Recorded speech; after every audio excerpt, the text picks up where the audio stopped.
각자 음소거 해주시고 기록 때문에 기도하겠습니다. 하나님 감사합니다.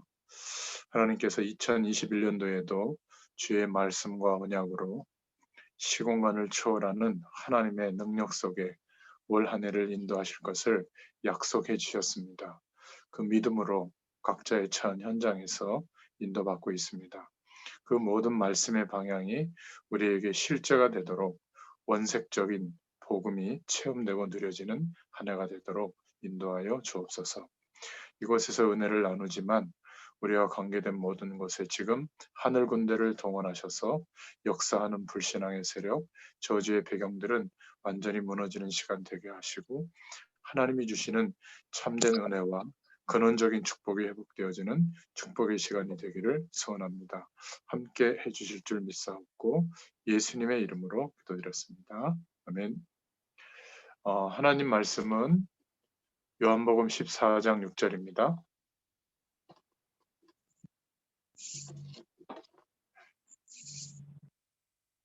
요한복음 14장 6절 다 찾았으면 같이 읽겠습니다. 요한복음 14장 6절 예수께서 이르시되 내가 곧 길이요 진리요 생명이니 나로 말미암지 않고는 아버지께로 올 자가 없느니라. 아멘. 오늘 제목이 어떻게 하나님을 만날 수 있는가 라는 제목입니다. 저 여러분이 현실 속에 있기 때문에 자꾸 잊어버릴 수 있지만은 기억하셔야 될 게 있습니다. 우리는 사단의 운명에서 벗어난 사람이죠. 그리스도로 말미암아. 그리고 우리는 사단의 운명 속에 살고 있는 사람들을 해방시킬 그런 부르심을 입은 사람들입니다. 그래서 우리가 공부를 하든 또 직장 생활을 하거나 앞으로 미래를 두고 어떤 일을 준비하든 우리의 삶이 하늘 보좌의 축복과 만약에 연결되어져 있는 상태라면 우리가 생각하는 것, 결정하는 것, 또 고민하고 있는 것, 이 모든 것 위에 하늘 보좌의 축복이 임해서 나타나게 됩니다. 그래서 우연인 것 같아도 어떤 중요한 만남이라든지 또 어느 현장에 우리가 있게 된다든지 이럴 때는 참 어마어마한 하나님의 예비하신 축복들이 기다리고 있다는 것을 꼭 기억할 수 있기를 바랍니다. 그래서 하나님의 말씀을 받을 때 많은 사람들은 내가 은혜가 되고 내가 좀 감동된다고 해서 말씀을 붙잡았다 이렇게 하는데 어떤 면에서는 정확하지 않을 수가 있어요. 왜냐하면 기준이 나이기 때문에 그렇습니다. 하늘 보좌의 축복, 성삼위 하나님이 함께 하시는 그 은혜의 세계가 있는데 하나님이 말씀으로 창조하신 이 세상이 아니라 하나님이 말씀으로 창조하지 않으셨는데 영존하는 세계. 우리는 하늘 보좌의 축복, 하나님 나라의 배경 이런 표현을 합니다.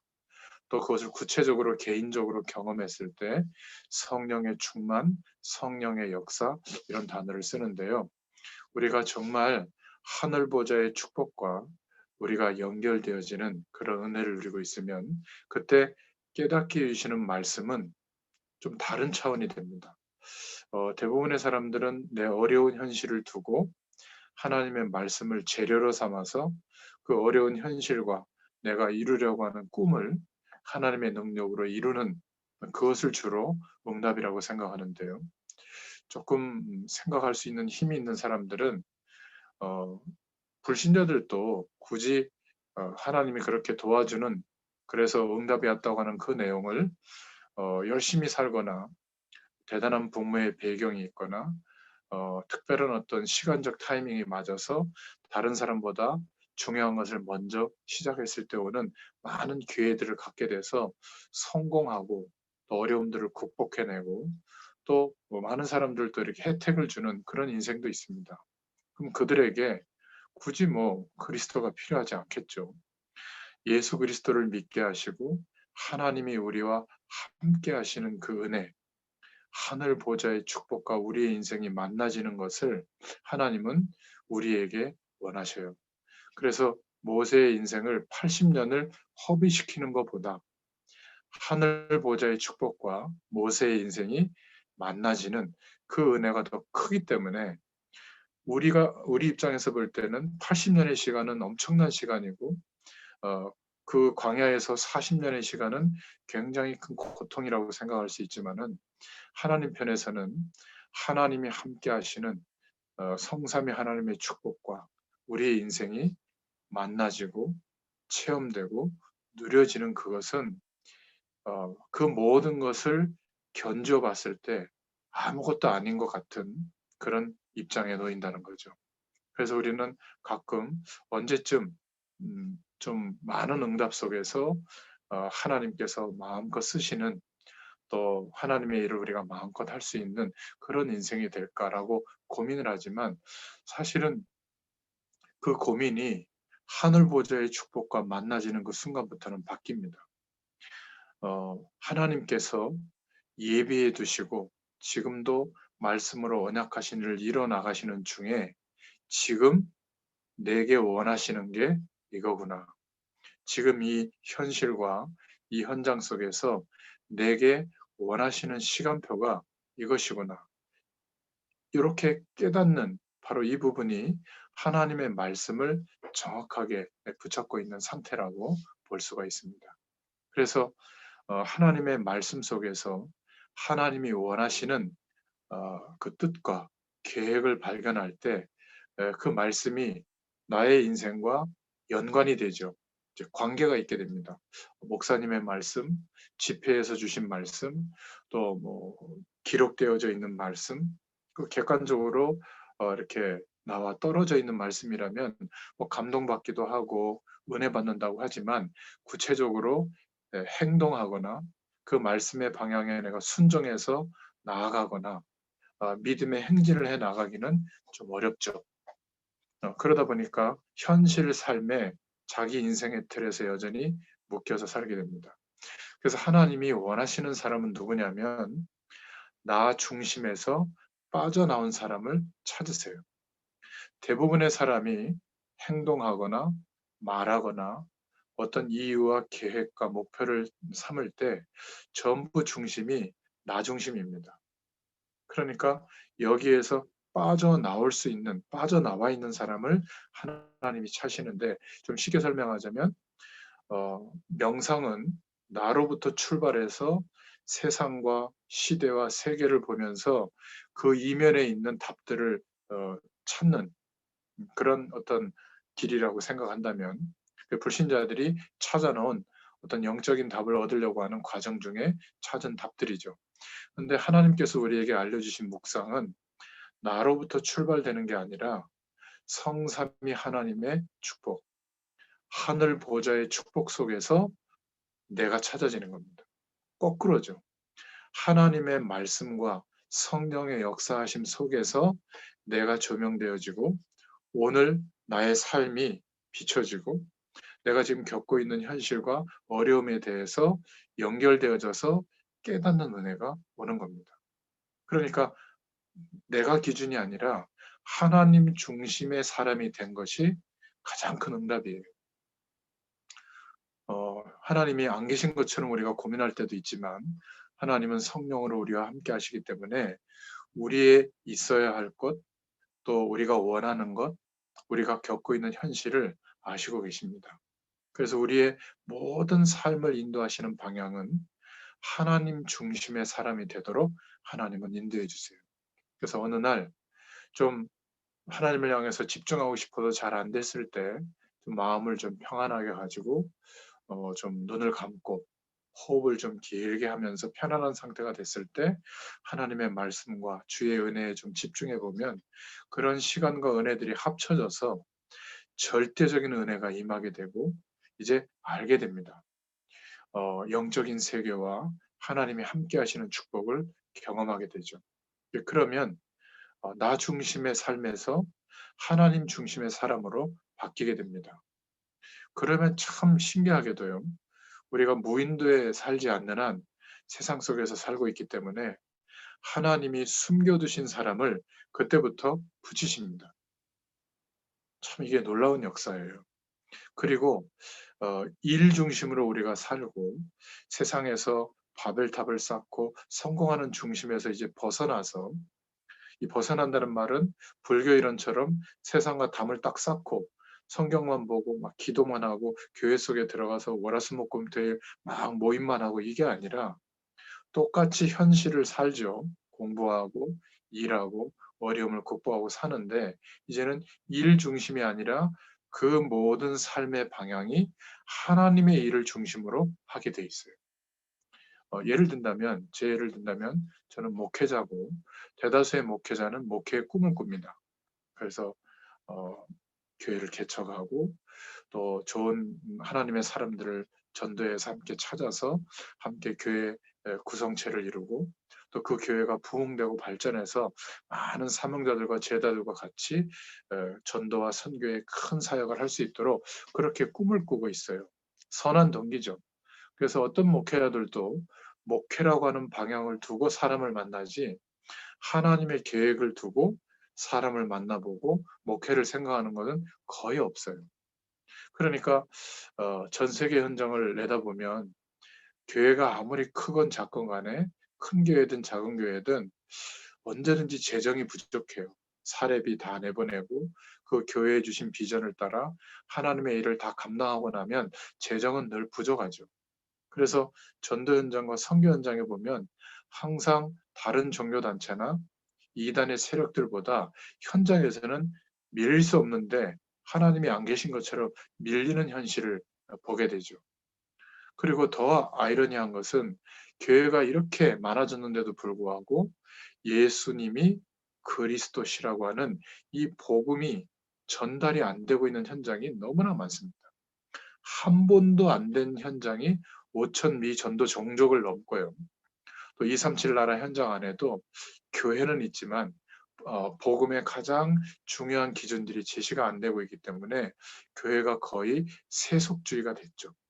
세상에서 성공을 지향하는 그 방향이나 교회에서 성공을 말하는 그 방향이 거의 비슷해졌습니다. 우리는 세상에서 성공하려고 하는 사람이 아니에요. 그것은 상식의 영역에서 필요하다면 선택할 수 있는 조건일 뿐이에요. 진짜 우리의 목표는 임마누엘, 영존하시는 성삼위 하나님의 그 능력 속에서 하늘 보좌의 축복과 우리의 인생이 연결되어지는 것이 목표가 되어야 될 줄로 믿습니다. 그러면 지금 하나님이 주시는 힘과 하나님만 주실 수 있는 안식이 회복되어져서 내가 누구인지를 알게 됩니다. 하나님이 원하시는 나, 그리고 내가 아무것도 없고 많은 것이 부족하다고 생각하는데 하나님이 주신 나의 것이 있어요. 예를 든다면 여러분의 지금 나이나 상황이 막 거창한 세계복음화 일을 할 수는 없어요. 뭐 주장하고 기도는 하지만 거의 할 수 있는 게 많지 않을 겁니다. 그러나 지금 우리가 할 수 있는 가장 큰 축복이 뭐냐면 영적으로 서밋이 되도록 그것에 대해서 방향 맞추고 좀 집중하고 기도하는, 이것은 누구나 할 수 있거든요. 그러면 그 속에서 하늘 보좌의 축복과 연결되어진 우리의 인생이 경험되면 그 사이에 세상도 그렇게 커 보이지 않고요. 하늘 보좌의 축복과 연결되어진 나 사이에 있는 현실도 도전해 볼 만하고요. 공부도, 신앙생활도, 또는 하나님이 깨닫게 해주신 사명도 내가 열심히 노력해서 뭔가를 대단하게 만들어서 그 조직과 물질과 사람의 힘으로 그것을 하나님의 일을 감당하고 돕는 이런 차원의 일이 아니라, 그것은 세상에서 우리가 경험하고 알았던 방법이죠. 그것은 상식의 영역이죠. 하나님은 불신자 중에서도 성공된 그런 사람들을 쓰실 수가 있습니다. 그런데 하나님은 하늘 보좌의 축복으로 역사하시는 그 은혜와 연결되어진 한 사람, 그 한 사람을 지금 찾으시는 겁니다. 그래서 급하시지 않아요. 우리도 하나님의 그 중심을 이해하고 급하게 생각할 거 없습니다. 아직 하늘 보좌의 축복과 나의 인생이 연결되어지지 않은 상태로 신앙 행위만 열심히 하고 있다면, 말씀 많이 듣고 훈련 많이 받고 교회에서 모임과 여러 가지 활동도 많이 하고 그럼 어떻게 되는 줄 알아요? 지칩니다. 피곤해져요. 내 삶도 열심히 살아야죠. 해야 할 일도 열심히 해내야죠. 또 신앙생활도 열심히 해야죠. 사명도 감당해야죠. 이렇게 돼버리면 거기다가 막 237, 막 서밋, 막 TCK, 7천 전문 현장의 리더, 막 이런 막 기도 제목까지 막 품게 되면 굉장히 많은 것들을 해야 될 것 같은 그런 중압감이 오게 됩니다. 그런데 하늘 보좌의 축복과 나의 인생이 연결되어지면 급할 게 하나도 없습니다. 제 자신도 어, 목사 안수를 받을 때뭐 그런 목회자의 꿈을 가지고 있었지만은 이 그리스도의 복음을 하나님께서 깨닫게 해주시고 얼마 지나지 않아서 하늘 보좌의 축복과 연결되어지는 그 은혜를 좀 경험해 시켜주셨는데 그러고 보니까 많은 내가 가졌던 많은 그런 목표와 생각들이 더 이상 그렇게 큰 의미가 없는 거예요. 그리고 하나님이 보여주신 현장을 이렇게 보니까 현장에서 복음 이 한마디, 복음 이 내용을 한 번도 듣지 못해서 일평생 고통당하는 사단에게 완전히 장악되어져 있는 인생들이 너무 많은 거예요. 그래서 어차피 목회자들은 많으니까 그분들이 목회를 잘 감당할 거니까 나는 목회를 안 하겠다. 선교를 안 나가겠다. 이런 말이 아니라 하나님이 원하시는 그때까지 하나님이 부르시는 날까지 현장에서 복음 전할 수 있도록 하나님 나를 부르셨구나. 그래서 거기에 아멘하고 좀 순종하면서 나아가고 있습니다. 그런데 이렇게 하나님이 원하시는 거기에 내 인생을 드리고 있는데 그러다 보니까 목회를 향해서 가던 마음은 좀 내려놔야죠. 선교사로서 가야 될 마음도 좀 내려놔야죠. 나를 중심으로 사람들이 만들어져서 모여져서 무언가를 조직을 만들어서 해야 될 이런 방향도 내려놔야 현장에서 계속 복음 전하는 심부름을 할 수 있지 않겠어요? 그래서 그렇게 하고 있는데 하나님이 막 어마어마한 축복을 줬냐? 그렇지는 않습니다. 어, 지금 저와 같은 어떤 나이나 목사 안수를 받은 지 한 뭐 20, 한 5, 6년, 7, 8년 이렇게 지나고 나서 지금 목회를 했더라면 전사님 좀 이렇게 가서 사역 좀 해주세요. 장로님, 저 이런 사역을 하는데 좀 기도해 주세요. 이렇게 부탁하고 함께할 팀들이 많을 텐데 저는 여전히 제가 가야 됩니다. 물론 현장에 하나님이 준비하신 이런 중요한 제자들의 만남도 있지만은 저는 거창하게 생각하지 않고요.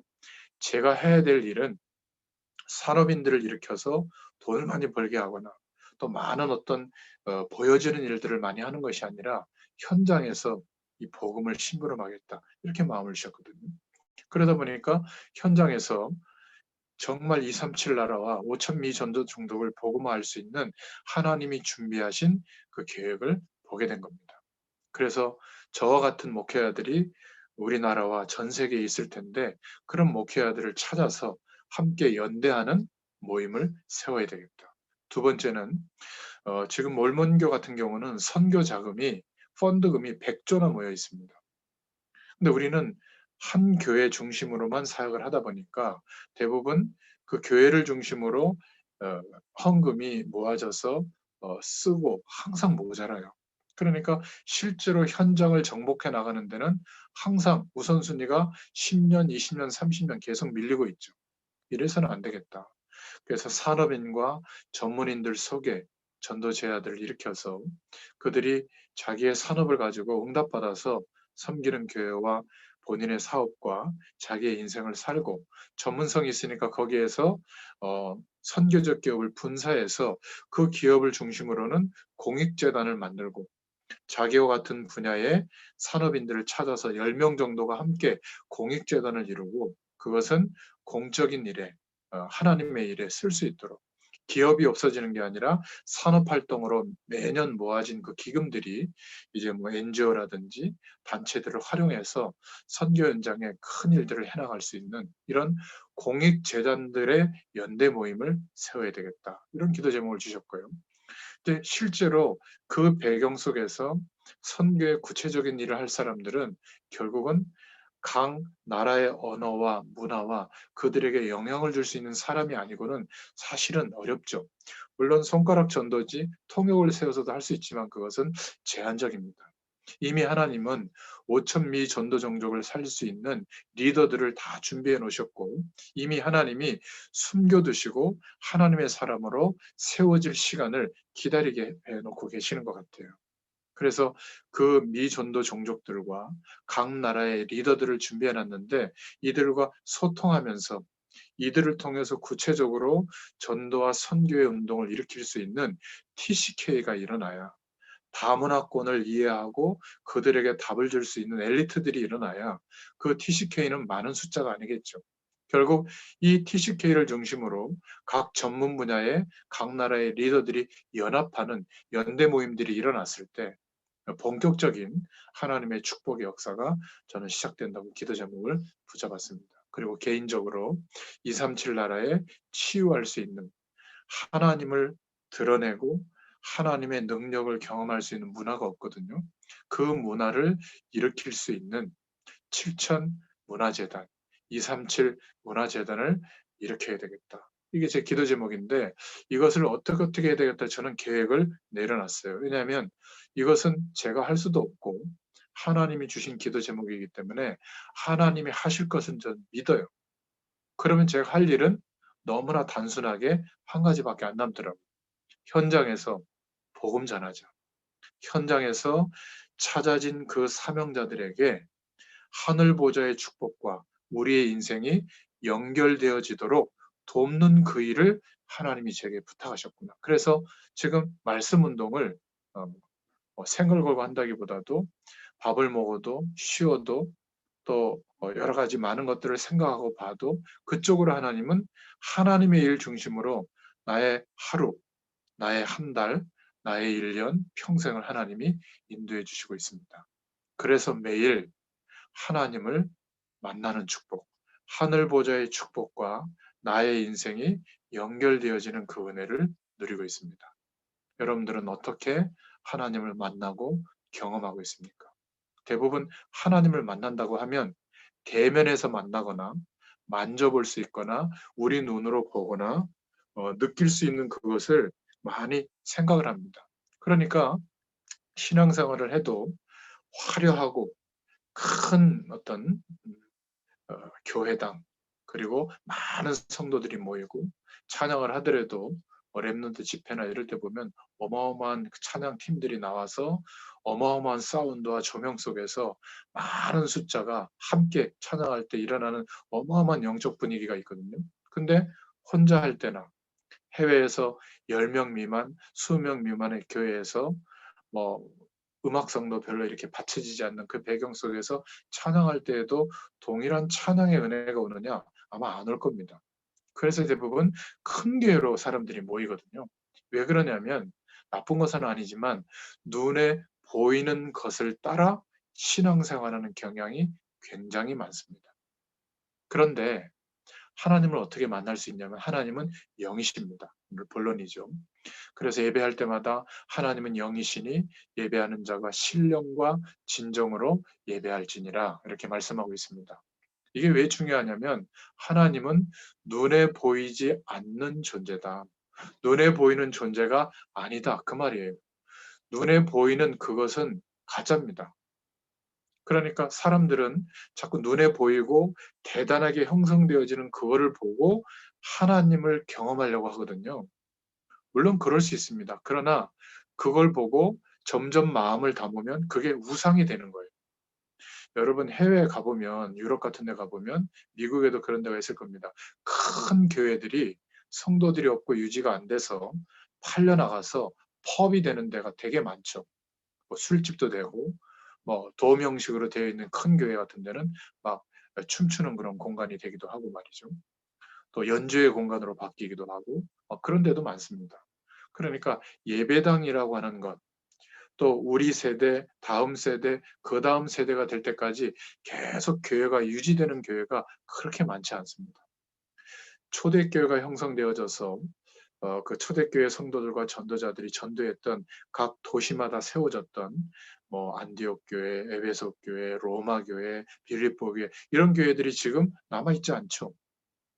그런 걸 보면 예배당이라고 하는 눈에 보이는 교회가 자칫하면 예수님을 그리스도로 믿는 믿음보다 위에 와 있으면 그 교회가 우상이 될 수가 있습니다. 하나님은 그때마다 교회사를 보면 우상되어진 교회, 천주교회 이런 교단들을 다 흩어버렸습니다.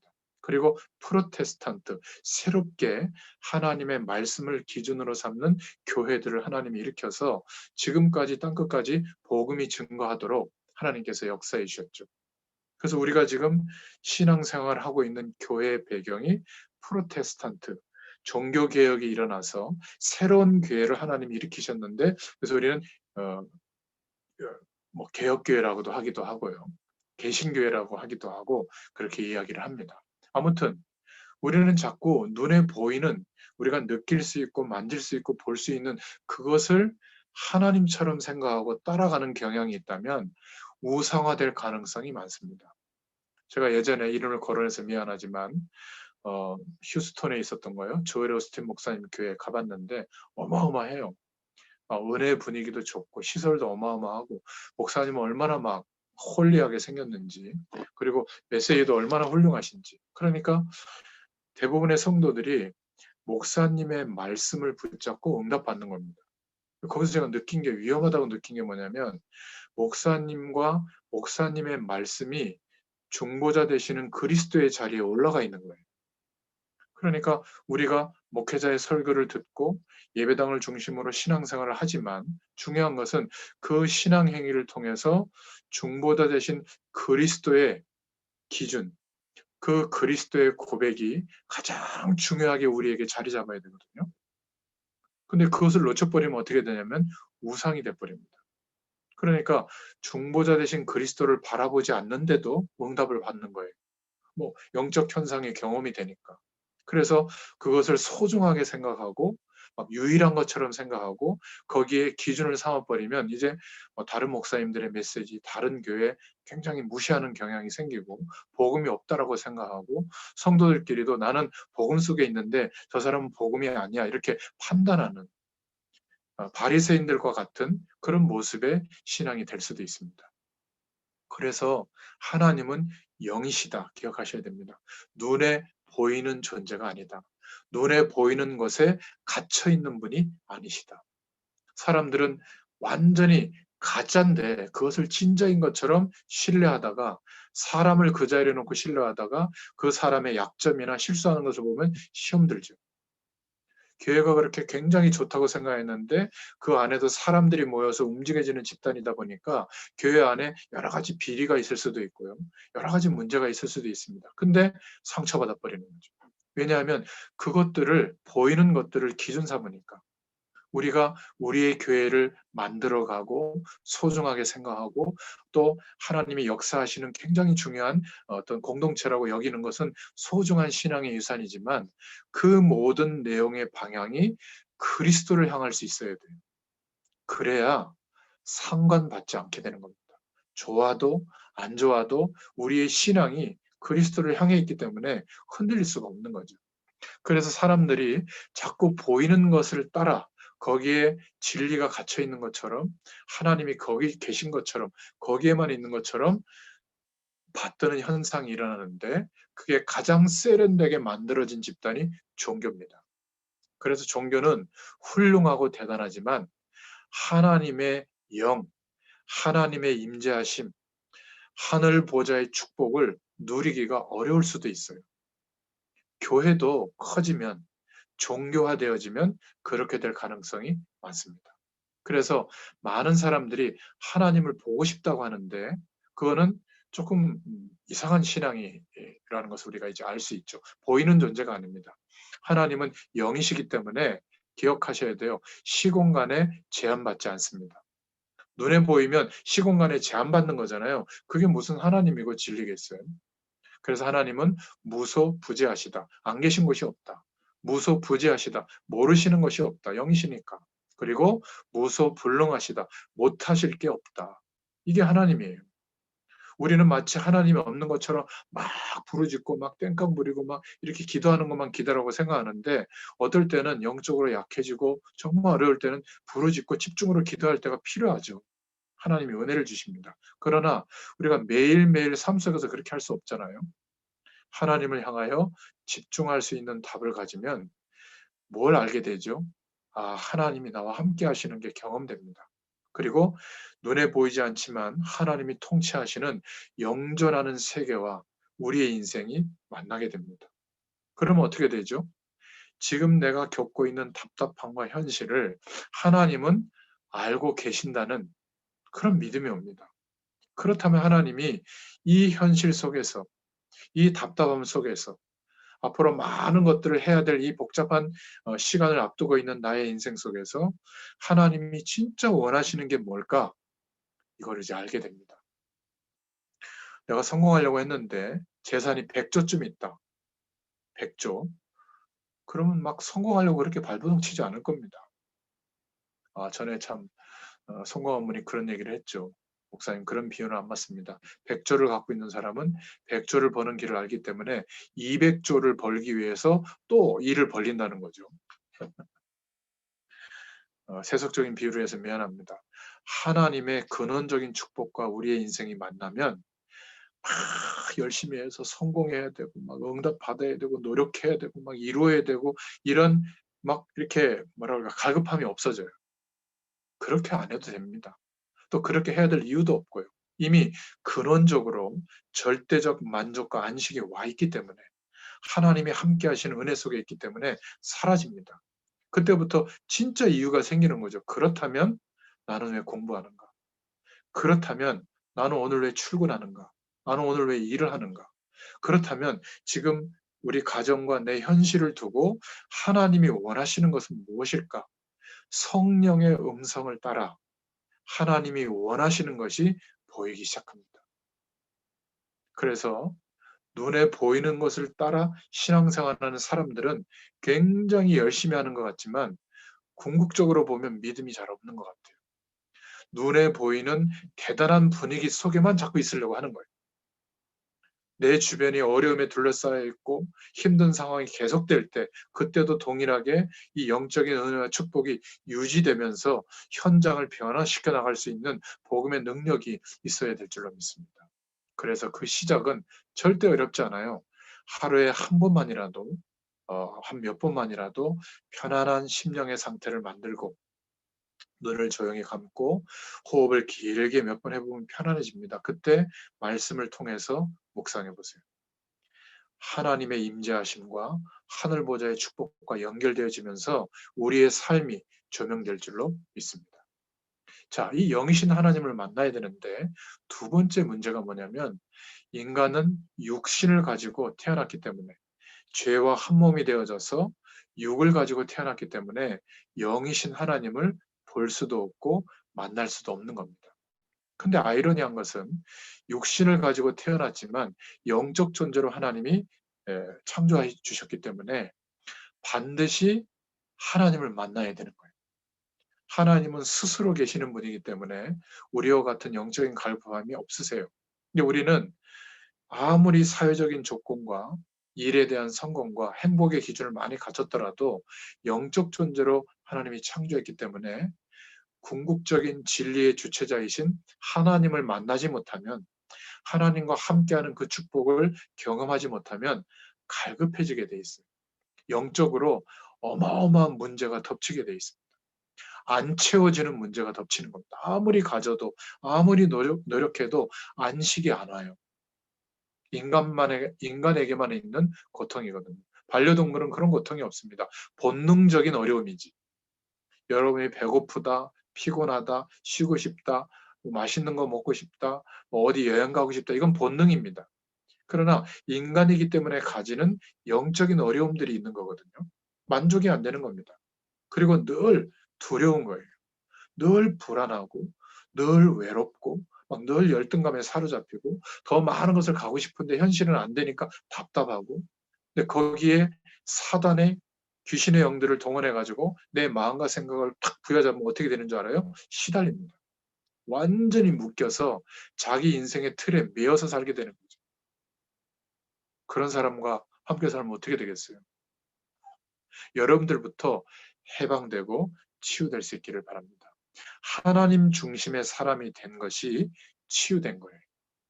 그래서 하나님은 육신을 가진 그러나 영적 존재인 인간에게 하나님을 만날 수 있도록 구원의 기회를 허락해 주신 겁니다. 그리스도를 보낼 것을 약속해 주신 것이죠. 하나님과 다른 영적 존재이기 때문에 하나님을 믿어야 하고 만나야 하는데 우리 편에서는 방법이 없는 겁니다. 이 영적인 어, 단어죠. 죄라고 하는 단어는 이 영원한 영적인 죄, 이 죄와 한 몸이 되어져 있는 우리가 죄에서 분리될 수 있는 길은 영원히 없습니다. 죄와 한 몸이 되어서 살고 있는 한 이 육신의 모습으로는 영원한 하나님을 만날 수가 없는 거죠. 하늘 보좌의 축복을 설명해도 이해만 할 뿐이지 경험이 안 되는 겁니다. 이게 참 안타까운 거예요. 그래서 예수님과 함께 나의 옛사람은 죽은 존재가 됐구나. 예수님과 함께 이제 거듭나게 해주셔서 예수님의 영에 연합되게 해주셔서 생명을 허락해 주시고 하나님의 영, 성령이 찾아오셔서 함께하는 인생이 됐구나. 이제 영존하는 세계의 비밀을 구하면 하나님은 경험시켜 주시고 함께 하시는 그 은혜가 충만하게 누려질 때 이제는 하늘 보좌의 축복이 나타나는 인생으로 바뀌어지는구나. 그래서 누려지는 겁니다. 삶은요, 살만해지는 거예요. 우리는 육신을 입고 있기 때문에 하나님처럼 될 수는 없지만 하나님의 말씀과 은혜 속에서 하늘 보좌의 축복과 만나고 연결되어지면 평안이 찾아옵니다. 그러니까 지금보다 월등히 삶이 나아져야만 그 안식이 오는 게 아니라 지금 그 안식이 오는 겁니다. 그러니까 행복이라고 하는 그 행복은 육신적인 행복도 물론 포함되지만 그 차원과는 완전히 다른 물 떠난 물고기가 밖에서 퍼덕일 때는 알 수 없었던 물속에 들어갔을 때 경험할 수 있는 존재감.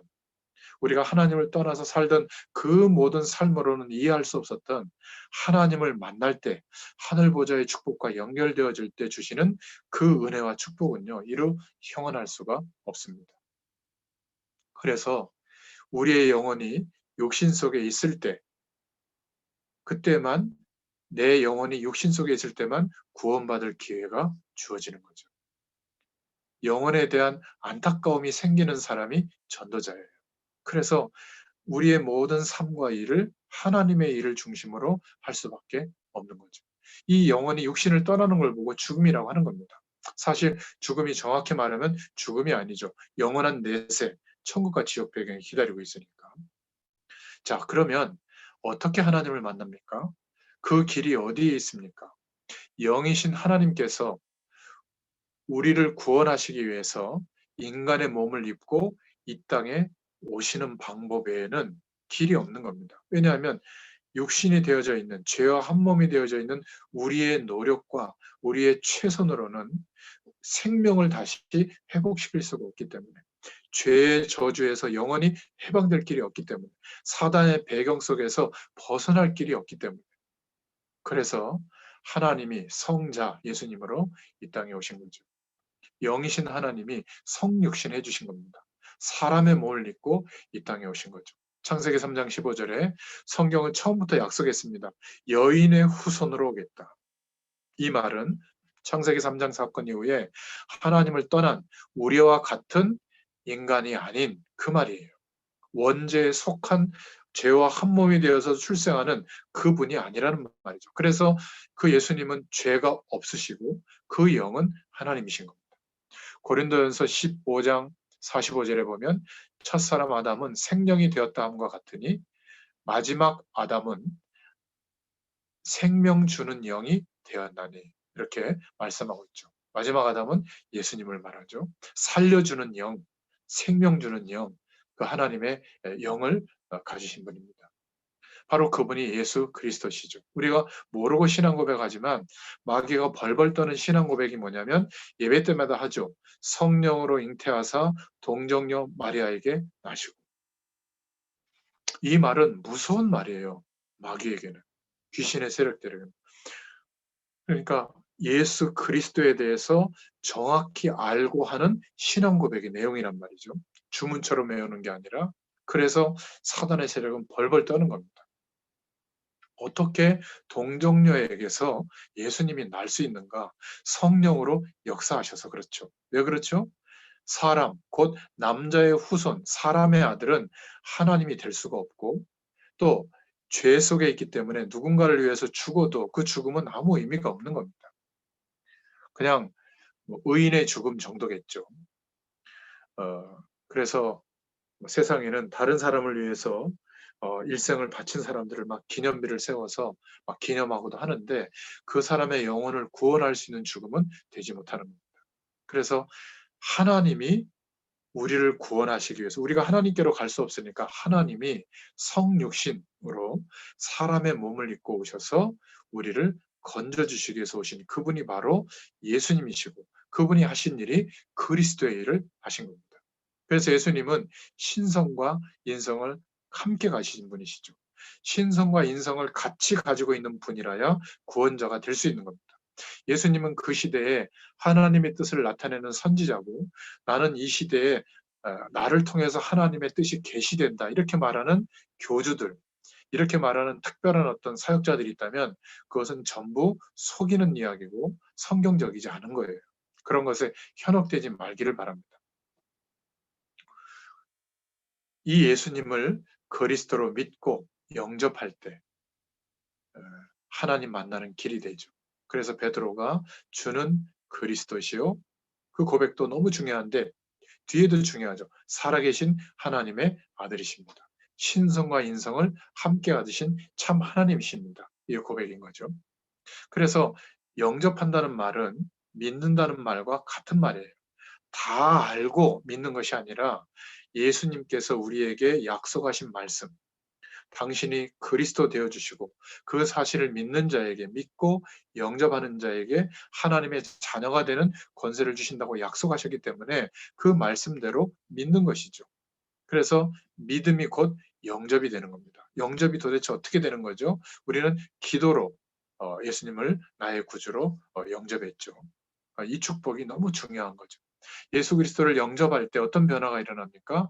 하나님의 영, 성령이 우리의 영 가운데 임하게 됩니다. 이것을 보고 구원이라고 하죠. 이때 우리를 괴롭히고 장악하고 있던 사단의 권세는 영원히 떠나가게 되는 줄로 믿습니다. 그래서 음부의 권세가 너를 이기지 못할 것이다. 우리가 죄의 유혹에 넘어갈 수도 있고, 또 실수할 수도 있고, 좀 연약해질 수도 있고, 그럴 수 있습니다. 사단은 그때마다 우리에게 찾아와서 속입니다. 네가 하나님 자녀가 말이야. 렘넌트가 말이야. 7천 전문 일꾼이 시대 살릴 TCK와 영적 리더들이 이렇게밖에 못 살아서 하나님 역사하겠냐? 역사합니다. 왜냐하면 하나님이 우리가 아무리 모자란 짓을 해도 우리를 죄와 저주와 세상 배경에 대해서는 죽은 존재로 인정했기 때문에 문제가 되지 않습니다. 내가 그 고백을 할 때 또 생명의 축복을 여길 자로 하나님은 여전히 인정하시고 그 은혜를 주시는 거예요. 우리가 혹시 범한 죄가 있다면, 실수한 것이 있다면 그냥 하나님 앞에 고백하고, 내 힘으로는 이 죄의 유혹을 이길 수가 없기 때문에 성령의 도우심을 구하면 이길 수 있는 힘을 하나님이 주시죠. 그래서 우리는 인격이나 뭐 대단히 막 이렇게 거룩하거나 그러지 못한데 하나님의 성령께서 역사해 주시면 의인이 되고 거룩한 삶도 살 수 있게 되는 거예요. 이런 은혜를 주실 줄로 믿습니다. 그래서 예수님을 진실로 영접하는 기도, 처음 구원받을 때만 영접하는 게 아니라 나의 주인으로, 또 우리 사명자들이 해야 될 것은 하늘 보좌의 축복을 누리도록 하시는 성삼위 하나님의 능력과 연결되어지는 그 은혜가 누려지도록 주님을 영접하는 그런 기도를 꼭 드리시기를 바랍니다. 자, 네 번째, 그러면 도대체 하나님의 자녀가 되면 지금 현재 뭐가 달라지느냐? 나중에 천국 간다. 그거는 죽어서 알아야 될 일인데 지금 현재 어떤 일이 일어나느냐? 이게 굉장히 중요하겠죠. 구원받으면 하나님의 자녀가 되는데 요한복음 14장 26절 27절에 성령께서 우리 안에 우리와 함께 하시면서 가르쳐 주시고 인도해 주세요. 하나님께서 우리를 인도하는 겁니다. 어마어마한 역사가 일어나게 되죠. 그리고 하나님의 말씀, 하나님의 말씀을 올바로 받을 때 복음에 대한 기준이 우리에게 중요한 기준으로 뿌리 내리도록 하나님의 말씀을 받을 때 성령의 인도를 받게 됩니다. 하나님의 말씀이 이루어지도록 우리를 인도해 주시죠. 아까도 얘기했던 것처럼 또 죄를 해결할 때 성령의 인도를 받게 됩니다. 하나님을 모르는 불신자들은 아무리 훌륭한데도 불구하고 악한 영의 지배를 받을 수밖에 없는 상태이기 때문에 하나님의 자녀가 아니라면 마귀에 속한 영적 상태죠. 그래서 어쩔 수 없이 재앙과 직면하게 되는 겁니다. 어쩔 수 없이 문제가 생기면 우상 숭배하고 점치고 뭔가 세상을 우상 삼고 나아가야 되는 거죠. 그러니까 성공했는데도 영적인 어려움이 찾아오는 겁니다. 항상 그 영혼은 사단의 지배를 받고 있는 거죠. 얼마나 억울하겠어요. 저와 여러분도 그랬는데 거기에서 하나님이 건져내 주셨죠. 이런 이야기들을 우리가 들려줘야 될 줄로 믿습니다. 그래서 하나님께 시간을 정하고 좀 집중하면 하나님이 함께 하시는 그 능력이 임하게 되고 나타납니다. 성령의 역사가 일어나겠죠. 자, 이때 꼭 우리가 기억해야 될 것은 영적으로 우리를 놓친 사단은 미혹의 영, 귀신의 세력들을 시켜서 우리를 방해합니다. 속입니다. 언제까지? 우리가 하늘 보좌의 축복과 연결되어진 상태로 살아갈 때까지. 그 전에는 우리가 세상의 기준 속에 있다가 은혜를 받았다가 왔다 갔다 할 때는 사단도 우리를 속이거든요. 그래서 에베소 5장 18절에 성령의 충만함을 받으라고 그렇게 말씀하였습니다. 이제는 많은 미혹하는 영들, 악한 영들, 세상에 커 보이는 그런 배경들을 이길 수 있는, 오히려 그들을 정복하고 물리칠 수 있는, 변화시킬 수 있는 성령의 충만함을 우리에게 약속하셨고 그 축복을 주시는 겁니다.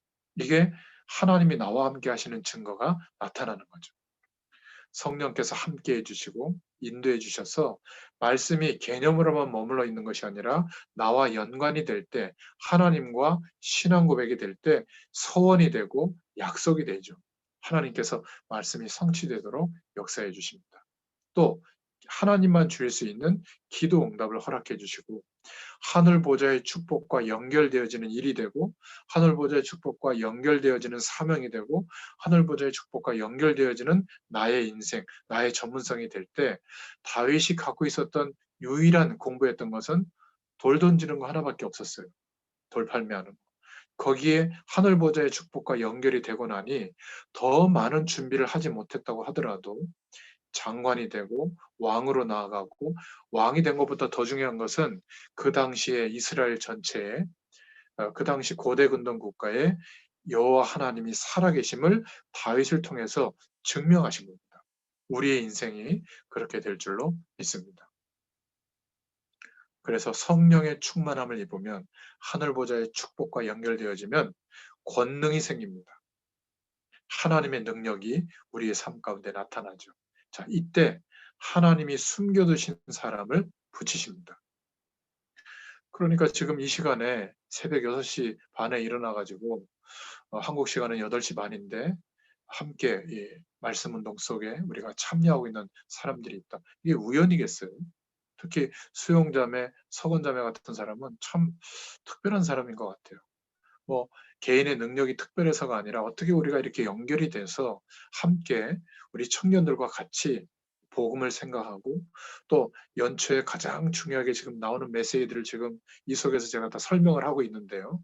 여러분들이 말씀의 흐름을 따라 가장 중요한 기도 제목을 가지고 하나님을 향할 수 있는지 참 이게 축복인 것 같아요. 뭐 이성 친구를 사귀려면 이 속에서 좀 찾아보시고 서로 막 좀 만나보기도 하세요. 제가 적극 권면하고 싶어요. 여담이고요. 아무튼 오늘 말씀을 기억하시기 바랍니다. 나 중심에서 벗어나서 하나님 중심의 사람이 될 때 하나님은 하나님의 숨겨두신 사람을 붙이세요. 그걸 보고 전도의 문이 열린다 이렇게 말합니다. 특히 해외 현장에서 막 바쁘게 살고 많은 일들이 있을 텐데 전도는 어떻게 할까 고민하지 않아도 됩니다. 하늘 보좌의 축복 속에서 나의 인생이 조명이 될 때 우리의 일, 나의 하루가 보여질 때 하나님의 숨겨진 사람이 만나지는 역사가 있게 될 겁니다. 전도문이 열리게 돼요. 그러면 내 삶 속에 하나님의 살아계신 결과들이 나타납니다. 하늘 보좌의 축복이 어떻게 임해서 역사하는지를 이제 알게 되는 증인이 되게 해 주실 줄로 믿습니다. 자, 이때부터 하나님의 말씀은 의미가 있어지죠. 방향이 되죠. 그냥 좀 붙잡아도 되고 안 붙잡아도 되는 게 아니라 내 인생과 연결이 되기 때문에 천명이 됩니다. 그리고 우리의 삶이 하나님의 뜻과 계획 속에서 인도받게 될 때 정확한 하나님의 말씀이 이루어지는 여정이 되죠. 우리 모두는 처한 입장과 하고 있는 일은 달라도 목표는 같아요. 세계복음화, 237 나라와 5천 미 전도 종족을 향한 하나님의 부르심 속에 우리의 공부와 일이 있는 줄로 믿습니다. 그래서 여러분, 하늘 보좌의 축복 속에서 여러분들의 인생, 잃어버렸던 하나님이 원하시는 우리 자신이 회복될 수 있기를 축원드립니다. 대충 복음, 섞인 복음, 또 이용하는 복음, 그러면 그 속에 있다면 사단의 종로를 탈 수밖에 없습니다. 우리는 예수 그리스도를 믿는 믿음이 가장 우리에게 중요한 기준이 되게 해달라고 기도하시고, 올해 말씀으로 연초에 많이 지금 허락하고 계신데, 그 말씀의 가장 핵심은 237 나라를 살릴 수 있는, 우리를 막 세상적으로 축복하겠다 그런 것도 있겠지만 237 나라를 치유하고 살릴 수 있는 서밋이 되도록 하겠다. 어떻게 해요? 시공간을 초월하는 하나님의 능력이 나타나고 하늘 보좌의 축복과 연결되어지는 인생으로 하나님이 우리를 세우시겠다는 겁니다. 이 약속을 믿고 어, 여러분 현실에서 주님을 바라보는 시간 꼭 가지시길 바랍니다. 이 은혜를 누리는 또 한 주간 되기를 예수님의 이름으로 축원드립니다. 기도하겠습니다. 하나님 감사합니다. 하늘 보좌의 축복과 우리의 인생이 연결되어져서 그 속에서 공부하게 하시고 그 속에서 일하게 하시고 그 속에서 현실적인 어려움들을 바라볼 때 하나님이 지금 나에게 주시는 정확한 시간표와 뜻과 계획을 알게 될 줄로 믿습니다.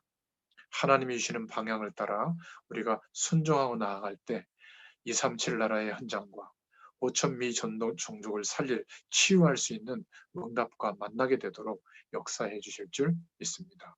또 한 줄 주간에도 승리하도록 은혜를 더하여 주옵소서. 예수님의 이름으로 감사하며 기도드렸습니다. 아멘. 감사합니다. 감사합니다, 목사님. 네. 그리고 그 다음 주